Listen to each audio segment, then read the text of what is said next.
कई WWE fans जानते हैं कि रेफरी सिर्फ पिनफॉल गिनने से कहीं ज्यादा करते हैं। वो रेसलर्स के बीच इंफॉर्मेशन पास करते हैं और जब कुछ गलत होता है तो वो सबसे पहले रिस्पॉन्ड करते हैं। लेकिन ये तो बस एक छोटी सी चीज है। रेफरी रेसलर्स को मैच के दौरान असिस्ट करते हैं और कभी कभी रेसलर्स को चोट से भी बचाते हैं। एवोल्यूशन में बेकी लिंच और शार्लेट फ्लेयर के मैच के दौरान रेफरी ने ये दोनों चीजें की, क्योंकि लिंच और फ्लेयर एक लास्ट वुमेन स्टैंडिंग मैच में लड़ रही थी। कई सारे वेपन्स का इस्तेमाल हुआ, जैसे कि एक लैडर, लेकिन इस पर चढ़ने के बजाय शार्लेट ने इस वेपन का इस्तेमाल फिगर 8 में लॉक करने के लिए किया। प्लान ये था कि बेकी लिंच बाहर निकलने के लिए एक चेयर का इस्तेमाल करेंगी, लेकिन वो गलत जगह पर अटक गई थी और लिंच वेपन तक नहीं पहुंच पाई। रेफरी ने ये देखा और तुरंत ही अपने पैर से चेयर को खिसका दिया ताकि बेकी उस तक पहुंच सके। लेकिन ये आखिरी बार नहीं था जब रेफरी मैच के दौरान उनकी मदद करेंगे। मैच के अंत में लिंच ने फ्लेयर को एक टेबल पर पावर बॉम्ब दिया। ये बहुत ही रिस्की मूव था, इसलिए दोनों औरतों को सुरक्षित रखने के लिए रेफरी ने चुपके से बेकी का अटायर पकड़ लिया ताकि उनका बैलेंस बना रहे। Money in the bank ladder match उथल पुथल के अलावा कुछ नहीं है। ज्यादा पार्टिसिपेंट्स और ढेर सारे एक्सट्रीम स्पोर्ट्स की वजह से रेसलर्स को कभी कभी सुरक्षित रखने के लिए मदद की जरूरत पड़ती है। रेसलमेनिया 22 में दूसरे money in the bank match के दौरान एक स्मैकडाउन रेफरी चुपचाप ये सुनिश्चित कर रहे थे कि रिंग सुरक्षित है। उस ब्लू शर्ट वाले रेफरी को कई बार रिंग से सीढ़ियां निकालते देखा गया ताकि रेसलर्स को चोट ना लगे, और तो और शायद एक रेसलर को चोट लग भी जाती अगर ये रेफरी वहां ना होते। बॉबी लैशली ने शेल्डन बेंजामिन को डोमिनेटर के लिए उठाया। रास्ते में एक सीढ़ी थी तो आखिरी सेकंड में रेफरी ने इसे हटाया, जिससे बॉबी और शेल्डन को एक सुरक्षित लैंडिंग मिली। लेकिन उन रेफरी का मदद करना वहीं खत्म नहीं हुआ। थोड़ी देर बाद उस रेफरी ने मैट हार्डी के लिए सीढ़ी को पकड़ा।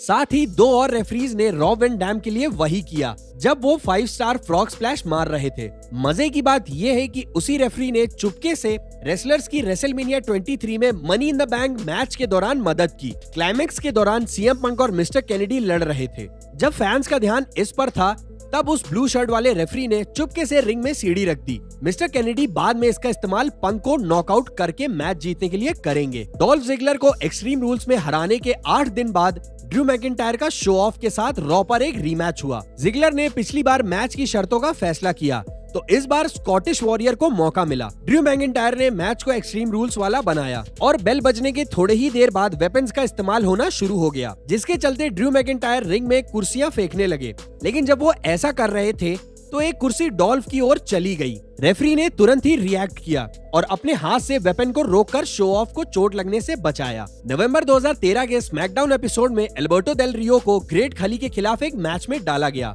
5 मिनट तक लड़ने के बाद एल्बर्टो ने जायंट को अपने सिग्नेचर क्रॉस आर्म ब्रेकर में लॉक कर लिया। ये मैच का फिनिश था, लेकिन बदकिस्मती से खली के पैर रस्सी को लग रहे थे जो रोप ब्रेक कर सकता था। रेफरी ने ये देखा और चुपचाप ग्रेट खली को अपना पैर हटाने को कहा। खली ने ऐसा किया और मैच खत्म करने के लिए टैप आउट किया। Bad blood 1997 pay per view match में ब्रेट हार्ट और ब्रिटिश बुलडॉग का सामना पैट्रियट और वेडर से एक फ्लैग मैच में हुआ। शायद ये मैच नॉर्मल से ज्यादा पैट्रियोटिक था, जिसकी वजह से एक फैन ने फैसला किया कि वो शामिल होना चाहते हैं। ब्लू शर्ट वाले एक आदमी ने रिंग में घुसने की कोशिश की, लेकिन रेफरी ने तुरंत ही उन्हें पकड़ लिया। रेफरी और ब्रिटिश बुलडॉग ने इंट्रूडर को रिंग से बाहर किया, लेकिन ऐसा लग रहा था कि बुलडॉग इससे संतुष्ट नहीं थे। शायद ब्रिटिश बुलडॉग कुछ करने के बारे में नहीं सोच रहे थे, लेकिन रेसलर्स कई बार रिंग में आए और फैंस के साथ फिजिकल हुए हैं। इसके बावजूद रेफरी ने बुलडॉग को एक टैप दिया ताकि वो कुछ ना करे, लेकिन अगर ब्रिटिश बुलडॉग उस फैन पर हमला करते तो उन्हें सू भी किया जा सकता था। 2004 के आखिरी में WWE ने स्मैकडाउन पर टफ इनफ का चौथा सीजन होस्ट किया।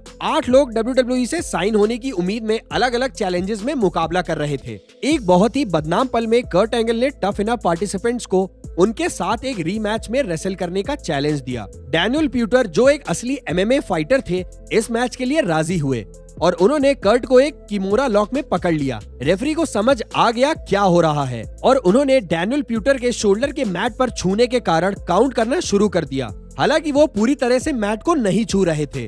अगर रेफरी ऐसा नहीं करते तो कर्ट एंगल का हाथ टूट जाता। 2021 में रोल रिवर्स हुए और रैंडी ऑर्टन ने एक WWE रेफरी को आग से जलने से बचाया। जानने के लिए चैनल को सब्सक्राइब करें।